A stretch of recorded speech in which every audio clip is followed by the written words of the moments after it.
सती में और पार्वती में एक अंतर भारी है। सती माँ धनवान है और पार्वती मैया गुणवान है। इसलिए पूरी दुनिया में जितने भी व्रत हैं, पूरी भारत की भूमि पर जितने व्रत होते हैं, कोई व्रत लक्ष्मी जी का नहीं है। भारत की भूमि पर कोई व्रत सरस्वती मैया का नहीं है। भारत की भूमि पर कोई व्रत इंद्राणी का नहीं है। भारत की भूमि पर कोई व्रत किसी देवी का नहीं है। जितना भारत की भूमि पर एक व्रत भारी है वो है माता पार्वती जी का। तीज का व्रत करोगे तो पार्वती जी का है। चतुर्थी का व्रत करोगे तो पार्वती जी का है। छठ का व्रत करोगे तो पार्वती जी का है। आप जितने व्रत देवी जी का करोगे नवरात्र में तो पार्वती जी का है। भारत की भूमि पर जितने व्रत हुए नारियों के, छोटी तीज, बड़ी तीज, हरतालिका तीज, करवा चौथ, जितने चतुर्थी के व्रत, जितने तीज के व्रत, जितने छठ के व्रत, जितने भारत की भूमि पर हुए, ये सब माता पार्वती जी के हैं। पार्वती के क्यों हैं? क्योंकि धनवान और गुणवान में अंतर है। माँ पार्वती गुणवान है, इसलिए माताएं उनके व्रत कर कर अपने अंदर भी वो गुण उत्पन्न करना चाहती हैं कि हम भी ऐसा तप करें, हम भी ऐसी साधना करें। हे माता पार्वती, जैसे आपका अखंड सौभाग्य है, हे माँ जगत जननी, हमारा भी मांग में अखंड सौभाग्य रहे। जैसे आपके चूड़े अमर हैं, हे माँ हमारे हाथ में भी चूड़े अमर हो। हे माँ जैसे आपके भाल की बिंदी अमर है, माँ मेरे भाल की बिंदी भी अमर हो। हे माँ जैसे आपके नैनों का सुरमा, बालों का गजरा अमर है, हे माता पार्वती हमारे भी नैनों का सुरमा और बालों का गजरा अमर कर देना। बस इतनी सी कृपा नारी माता पार्वती से मांगा करती है, माँ पार्वती से चाहती है। सूचक वस्तुओं का जो दान करता है वो जीवन में कभी विधवा नहीं होता। महाराज वो 8 वस्तुएं बताई हैं। पहला कुमकुम, दूसरा पुष्प, चाहे लाल हो, चाहे सफेद हो, चाहे पीला हो, पुष्प कोई भी हो। तीसरे नंबर पर है चंदन। चौथे नंबर पर है तांबुल, 5वें नंबर पर है काजल। छठे नंबर पर है ईख। क्या बोलते हैं यहां पर ईख को? क्या बोलते हैं? गन्ना, ईख। 7वें नंबर पर है लौंग, खाने वाली जो लौंग होती है, लौंग। और 7वें नंबर पर है, 8वें नंबर पर है जीरा।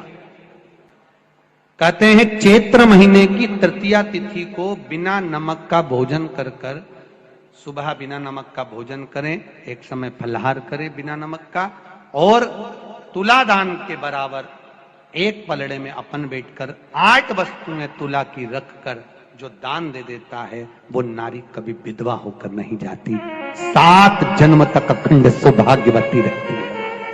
अखंड सौभाग्य कार्य करेंगी तो भी सौभाग्य की सामग्री देंगी। सौभाग्य की सामग्री का दान क्यों किया जाता है? सौभाग्य सूचक वस्तुओं का दान क्यों किया जाए? सौभाग्य की वस्तुएं क्यों प्रदान करी जाती है, क्यों दी जाती है? उसका कारण क्या है?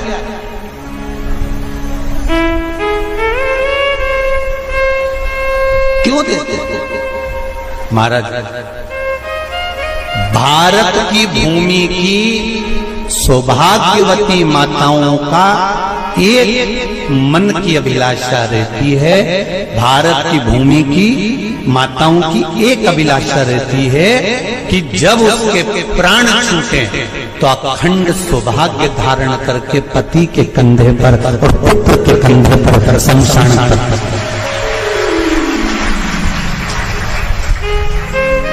ये भारत की भूमि की माताओं की सोच है, उनके मन का संकल्प, उनके मन का भाव। और विदेश की माताओं का क्या संकल्प होता है? महाराज भारत का एक संत विदेश गया और भारत के संत जब विदेश गए तो वहां पर एक मां, एक स्त्री पति की कब्र के पास में बैठकर पंखा कर रही थी। भारत के संत को बड़ा दुख हुआ, देखो हमारे यहाँ की माताएं तो पति के साथ सती हो जाती हैं। हमारे भारत की भूमि की माताएं तो पति के साथ सती हो जाती हैं, पर ये तो विदेश की माताएं तो भारत की माता से भी बढ़कर है कि पति मर गया, कब्र के अंदर है, तो भी पंखा कर रही हैं। ये तो इनसे भी बड़ी है, भारत की माता से भी बड़ी ये विदेश की माता। तो भारत के संत से रहा नहीं गया और भारत के संत ने जाकर पूछ लिया विदेश की माता से, माँ जी एक बात बताओ, हमारे यहाँ पति के साथ पत्नी सती हो जाती है, वो प्रथम गिनती में आती है, पर तुम तो उससे भी बड़ी हो कि पति मर गया उसके बाद भी उसकी कब्र को पंखा कर रही हो। इतने में विदेश की माता ने कहा, मैं पति को पंखा नहीं कर रही, हमारे यहाँ नियम है जब तक पति की कब्र नहीं सूख जाए हम दूसरी शादी नहीं कर सकते, इसलिए पंखे से सुखा रहा।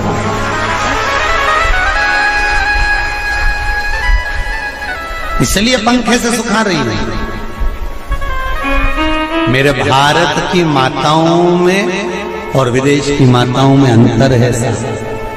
मेरे भारत की माताएं अखंड सौभाग्य की वस्तुएं धारण कर अपने आप को गौरवान्वित महसूस करती हैं, और विदेश की माताएं ये सब वस्तुएं उतार कर गौरवान्वित महसूस करती हैं।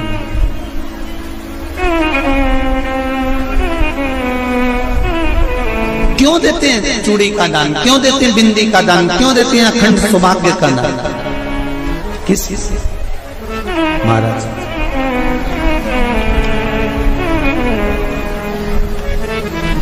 मेरे हाथों में भर भर के चूड़ी रहे, मेरे हाथों में भर भर के चूड़ी, और मैया कोई कामना मेरे मस्तक पे चमकती चूनर रहे, मेरे मस्तक पे चमकती चूनर रहे, और मैया कोई कामना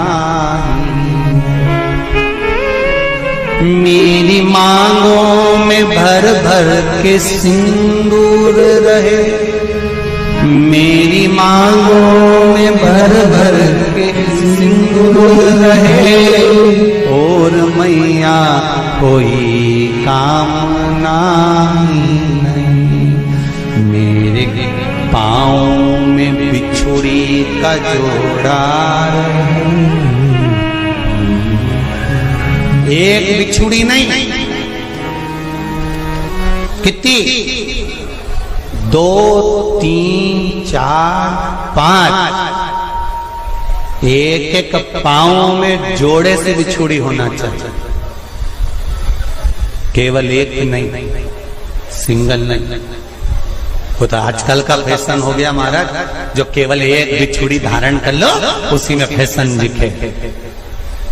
श्रावण की शिव महापुराण की कथा कहती है, जब बेटी को विदा करा जाता है और पहली बार बेटी के पांव में जब बिछुड़ी डाली जाती है, तो वो बिछुड़ी भी अलग अलग नहीं होती, उस बिछुड़ी के जोड़ को चेन से एक दूसरे से बंधा हुआ होता। बोला सही है कि गलत?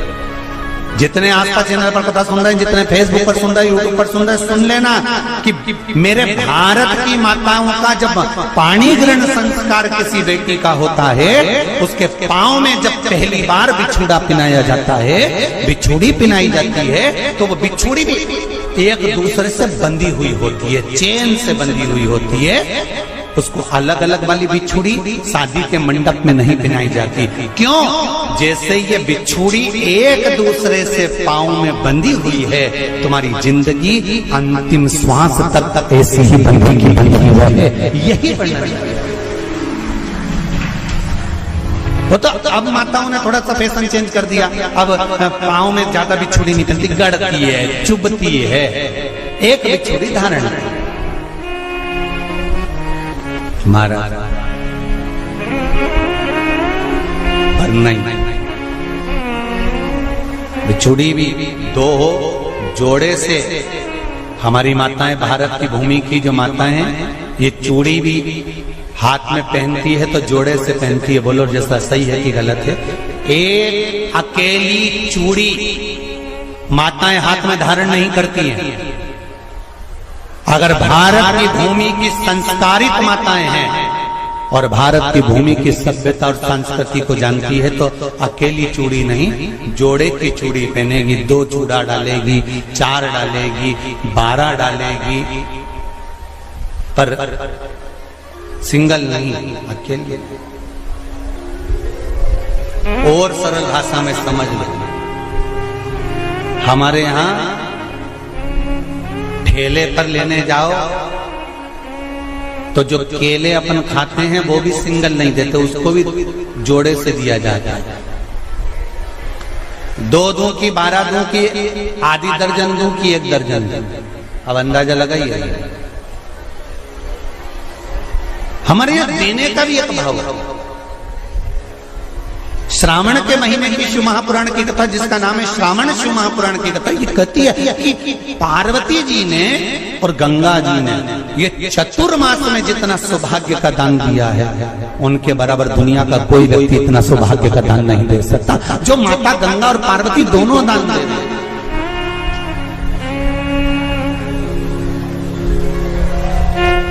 प्रतिदिन दे रहे हैं। और अब तो फैशन आ गया, तुम लोगों जो सौभाग्य का दान देते हो प्लास्टिक की डलिया में देते हो। पर एक एक पुराण को उठा कर देख लेना, एक एक उद्यापन को उठा कर देख लेना। जितनी तुम कथा तुम्हारे घर में छोटी छोटी कथाओं की पोथियां पड़ी हो, उनको उठा कर देख लेना। उसमें नहीं लिखा कि प्लास्टिक की डलिया में सौभाग्य की वस्तु का दान दिया जाता है। उसमें लिखा है बांस की पिटारी में, बांस की डलिया में सौभाग्य की वस्तुओं का दान दिया गया। क्यों? क्योंकि बांस वंश की वृद्धि करता है, बांस सौभाग्य की वृद्धि करता है, और बांस अखंड सौभाग्य। जैसे बांस का पौधा बढ़ते चले जाता है, बढ़ते चले जाता है, उसी तरह बांस की डलिया में जब दान दिया जाता है, बांस की टोकनी में जब दान दिया जाता है, तो ये भाव रखा जाता है कि तुम्हारा सौभाग्य ऐसे ही बढ़ता रहे। पर अब थोड़ा सा फैशन चेंज हो गया तो प्लास्टिक की डलिया, पर प्लास्टिक की नहीं,